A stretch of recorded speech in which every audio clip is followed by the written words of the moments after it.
Assalamu alaikum and a very warm welcome to all of you on our Genius Academy YouTube and Facebook online digital platform. Hope अल्लाह के फजल करम से आप सब खैर वाफियत होंगे। और आज का जो टॉपिक हम ले रहे हैं, जैसा कि आप जानते हैं कि हम गेस्ट पेपर को सॉल्व कर रहे हैं और जो इम्पोर्टेंट क्वेश्चंस हैं बोर्ड के लिए उनको सॉल्व कर रहे हैं। और आज का जो टॉपिक है, आज का जो क्वेश्चन है वो हम चैप्टर ग्रेविटेशन से ले रहे हैं। तो ये जो क्वेश्चन आज हम डिस्कस करेंगे इंशाल्लाह, ये चैप्टर हमारे पास होता है, इस चैप्टर का नाम है ग्रेविटेशन। ग्रेविटेशन चैप्टर का नाम है ग्रेविटेशन। तो ये जो आज हम चैप्टर डिस्कस कर रहे हैं, चैप्टर का नाम है ग्रेविटेशन। ग्रेविटेशन चैप्टर से जो हमने गेस्ट पेपर में क्वेश्चन रखा है वो क्वेश्चन है वेरिएशन ऑफ जी के ऊपर। और वेरिएशन ऑफ जी के ऊपर जो क्वेश्चन है, क्वेश्चन हमारे पास है calculation of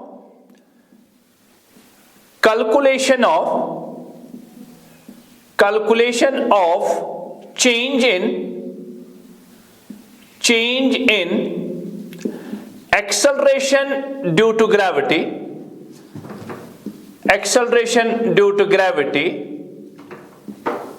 when a body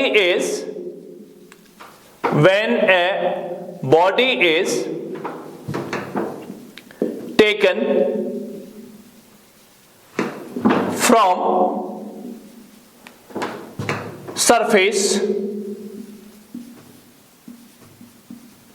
to height h। Calculation of change in acceleration due to gravity when a body is taken from surface to height h। एक बॉडी को हम surface से कुछ हाइट के ऊपर ले जा रहे हैं और हमें यह चीज बतानी है कि जी में कितना चेंज आएगा। आपको पता है जी में जो चेंज आता है वो चेंज इन जो वेरिएशन, हमने वेरिएशन डिफरेंट तरीके से होते हैं। एक वेरिएशन ड्यू टू हाइट होता है, एक वेरिएशन ड्यू टू डेप्थ होता है, एक variation due to rotation of earth होता है, एक variation due to shape of earth होता है। लेकिन इसमें से जो हमें क्वेश्चन पूछा गया है वो है when a body is taken from surface to height h, यानी जब हम सरफेस से कुछ हाइट पर जाएंगे तो हमें उसका कैलकुलेशन बताना है, वेरिएशन बताना कितना होगा, यानी एक्सेलरेशन ड्यू टू ग्रेविटी में इंक्रीज होगा कि डिक्रीज होगा, ये वो क्वेश्चन हमसे पूछा है। तो इसको हम सॉल्व करने की कोशिश करेंगे और एक मैथमेटिकल फार्मूला भी बनाएंगे। अब पहले इस चीज को डिस्कस करने से पहले हम अर्थ ले लेंगे। ये जो अर्थ है, अर्थ का एक गोला हम लेंगे। ये एक गोला है अर्थ का, ठीक है, ये हमारे पास अर्थ है। और ये जो है this is the centre of earth. और पूरा गोले का, पूरे अर्थ का जो मास होगा उसको हम मास ऑफ अर्थ लिखेंगे। और यहां से लेकर यहां तक जो सरफेस तक जो डिस्टेंस है इसको हम रेडियस बोलते हैं और इसको हम कैपिटल आर से डिनोट करते हैं। सेंटर से यहां तक जो रेडियस है इस अर्थ की, तो इसको हम कैपिटल आर से डिनोट करेंगे। और यहां पर सरफेस पर मान लो कोई बॉडी है, सरफेस पर बॉडी ए, और इसको हम यहां से कुछ हाइट पर ले जा रहे हैं और इसको हमने पॉइंट बी पर पहुंचा दिया। और यहां से यहां जो दूरी है वो h है। ध्यान से देखना बच्चा पर, ओ बच्चा लो, ये यहां से लेकर यहां तक हाइट h है, यहां से लेकर यहां तक r है। तो पूरा अगर हम देखें तो यहां से लेकर यहां तक की जो दूरी है वो होगी हमारे पास r प्लस h।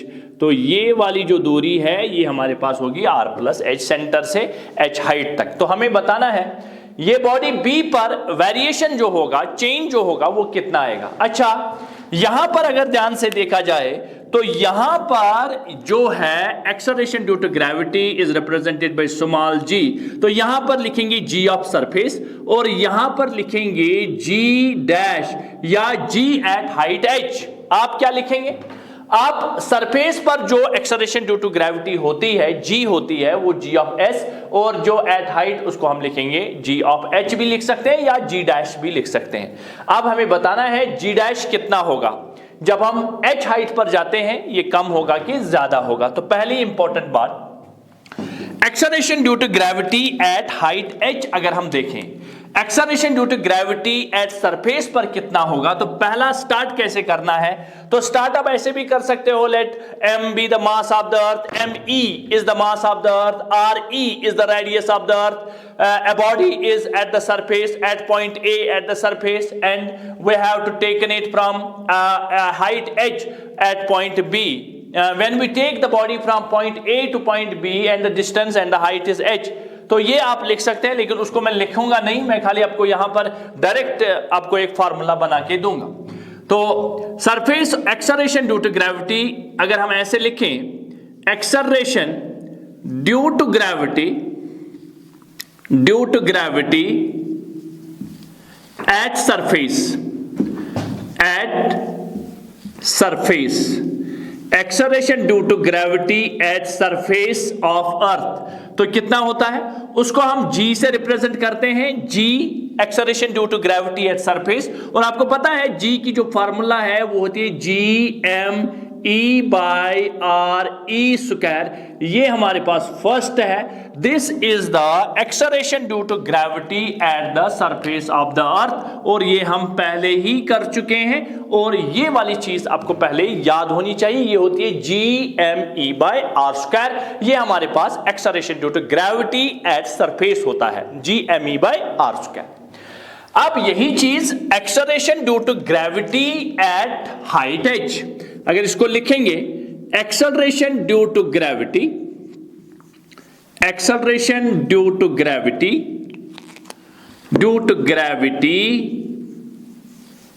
एट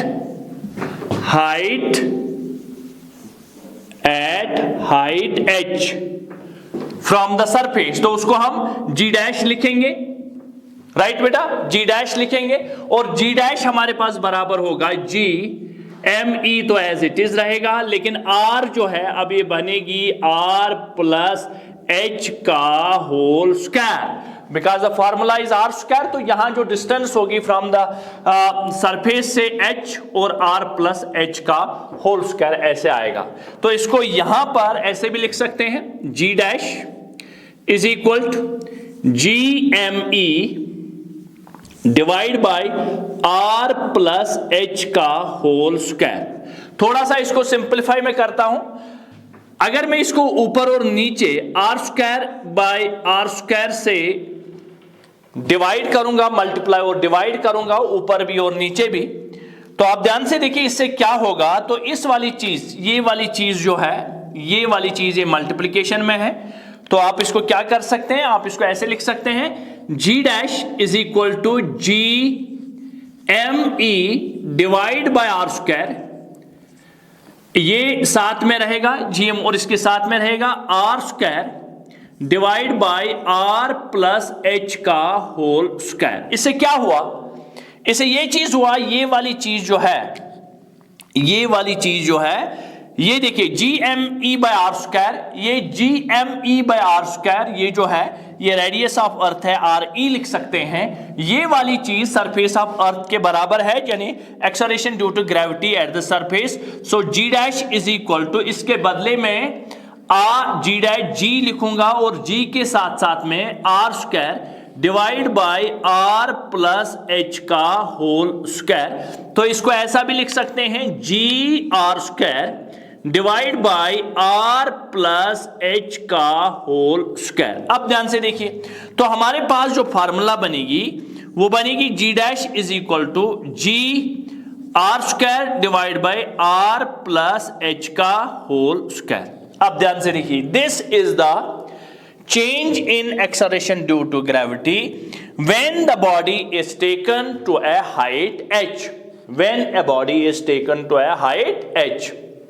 लेकिन ये फार्मूला तब एप्लीकेबल है जब ये जो h है ये बहुत ज्यादा होगा r से, या तो ये r के कंपैरेबल में होना चाहिए या r से ज्यादा होना चाहिए, तब ये वाली फार्मूला एप्लीकेबल है। तो ये वाली formula when h is greater than r, जब ये h ग्रेटर देन r से होगा तब ये वाली फार्मूला हम लगा सकते हैं।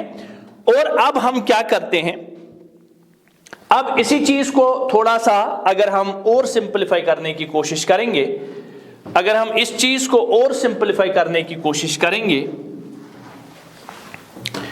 ये वाली चीज जो है हमारे पास g dash is equal to g r square divide by r plus h का होल स्क्वायर। अब ध्यान से देखिए, यही मैं लिख सकता हूं g dash is equal to g, अगर हम ये जो ऊपर r स्क्वायर है नीचे इसमें से r स्क्वायर को कॉमन निकालेंगे, r स्क्वायर को बाहर रखेंगे तो अंदर बचेगा 1 by h divide by r का होल स्क्वायर।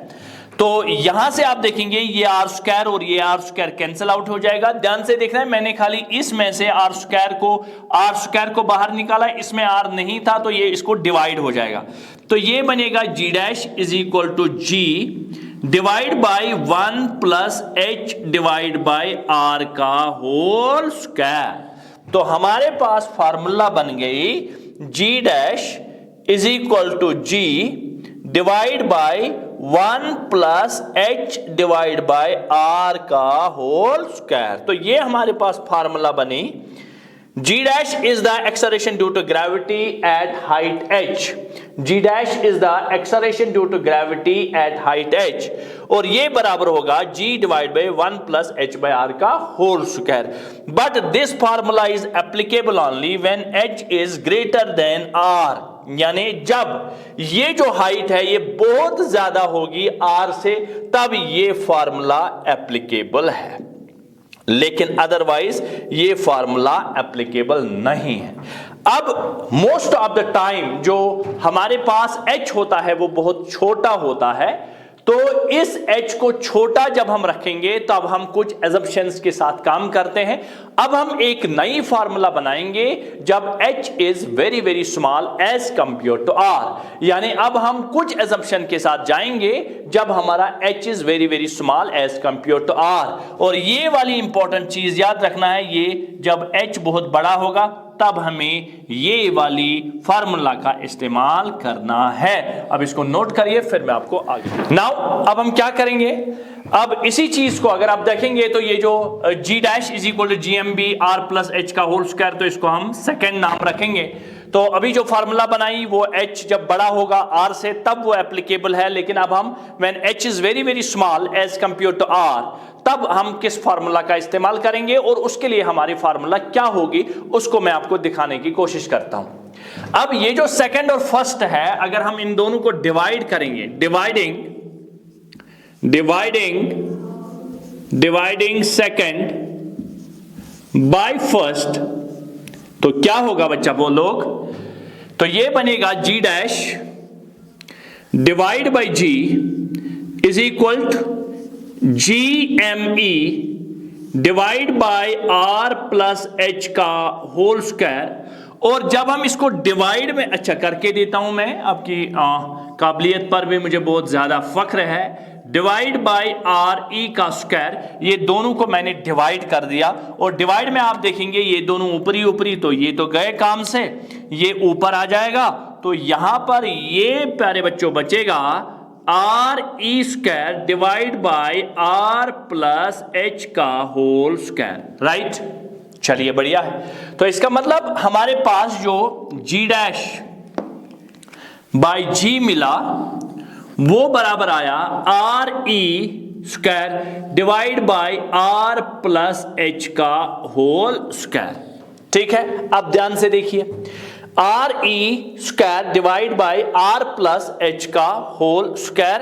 अब आगे देखिए, अब इस चीज को हम ऐसे भी लिख सकते हैं, RE divide by R plus H का होल स्क्वायर, ध्यान से देखना है। और इसी चीज को हम ऐसे भी लिख सकते हैं, अगर इसका हम रेसिप्रोकल लेंगे तो ये बनेगा R plus H divide by RE का रेज्ड पावर -2, ये -2 क्यों आया? क्योंकि मैंने इसका उल्टा ले लिया, रेसिप्रोकल ले लिया, तो ये बन गया यहां पर -2, राइट। अब देखिए, तो हमारे पास जो फाइनल फार्मूला बनी G' is equal to RE plus H divide by RE raised power -2। अब ध्यान से देखिए, अगर हम इस RE को ऐसे लिख सकते हैं, इसको this implies RE by RE, अगर इसको डिवाइड करेंगे RE ऐसे लिख सकते हैं RE by RE plus H divide by RE raised power -2, और इसी को यहां पर दिखाऊंगा मैं। RE बाई RE 1 जाएगा, तो ये बन गया G'/G, ये बनेगा G'/G इज इक्वल टू, ये बन गया 1 plus H by RE raised power -2। देखिए, अब इस तरह का जो हमारे पास फॉर्मेट है 1 plus H divide by RE, H बहुत छोटा है as compare to radius of earth से, तो यहां पर मैं इसको सॉल्व करूंगा by using binomial theorem, by using binomial theorem, binomial theorem, by using binomial theorem. फिलहाल इसको यहां रखते हैं और इसको मैं यहां लेके आता हूं bye using binomial theorem.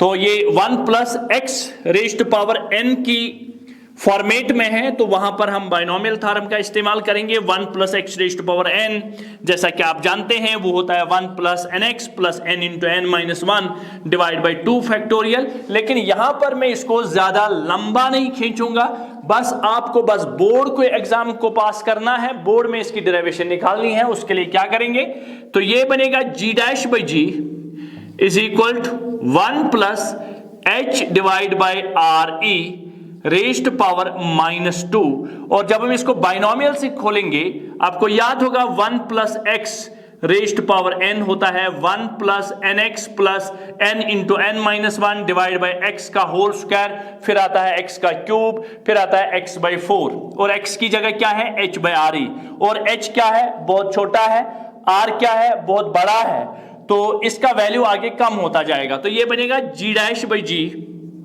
Is equal to 1 nx, 1 plus nx, n कितना है -2, ये बनेगा -2h divide by RE, this radius of earth. RE अगर खाली R लिखूं तो कोई मसला नहीं है, plus 1 minus 2h by R plus higher powers of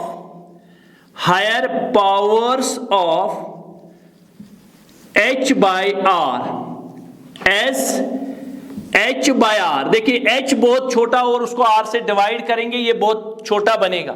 फिर नेक्स्ट में आ जाएगा h बाई R का होल स्क्वायर, वो और छोटा हो जाएगा, as h by R is very small and can be neglected. देखिए इसका वैल्यू पहले ही छोटा आएगा, जब इसका स्क्वायर लेंगे तो इसका वैल्यू और भी छोटा आएगा। फिर नेक्स्ट टर्म में इसका h क्यूब आएगा, h बाई R का होल क्यूब आएगा, वो और छोटा बनता जाएगा, और हमें खाली यहां तक काम चलेगा हमारा। तो हमारा जो G' है वो निकला G, इसको इधर ले जाइए तो ये बन गया 1 minus 2h divide by R, ठीक है। तो अगर इसको और आगे ले जाएंगे G is equal G into 1G minus 2GH divide by R, तो G' is equal to G minus 2GH divide by R, right.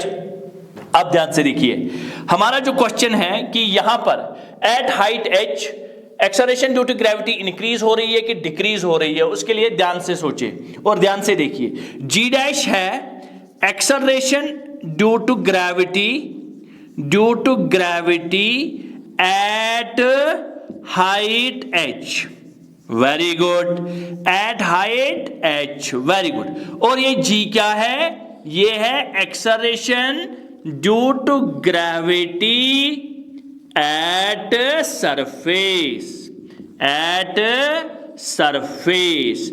इसका मतलब ये हुआ जो सरफेस पर एक्सेलरेशन ड्यू टू ग्रेविटी है उसमें से कुछ क्वांटिटी इसको माइनस हो जाती है। जब माइनस हो जाती है कोई क्वांटिटी बच्चों जी ऑफ सरफेस में से, इसका मतलब जी डैश का वैल्यू कम आएगा, और जब जी डैश का वैल्यू कम आएगा तो इसका मतलब एट हाइट जो है acceleration due to gravity decrease हो जाएगी। फिर से ये जी एट सरफेस है और जी एट सरफेस तो जानते हो भाई 9.8 होता है, तो 9.8 में से ये क्वांटिटी 2gh/r माइनस हो जाती है और वही वैल्यू हमें जी डैश की सूरत में एट हाइट h मिल जाता है। इसका मतलब जी डैश जो है उसका वैल्यू g से कम होता है क्योंकि g में से कुछ क्वांटिटी माइनस हो जाती है और तभी हमें g डैश मिल जाता है। तो therefore acceleration due to gravity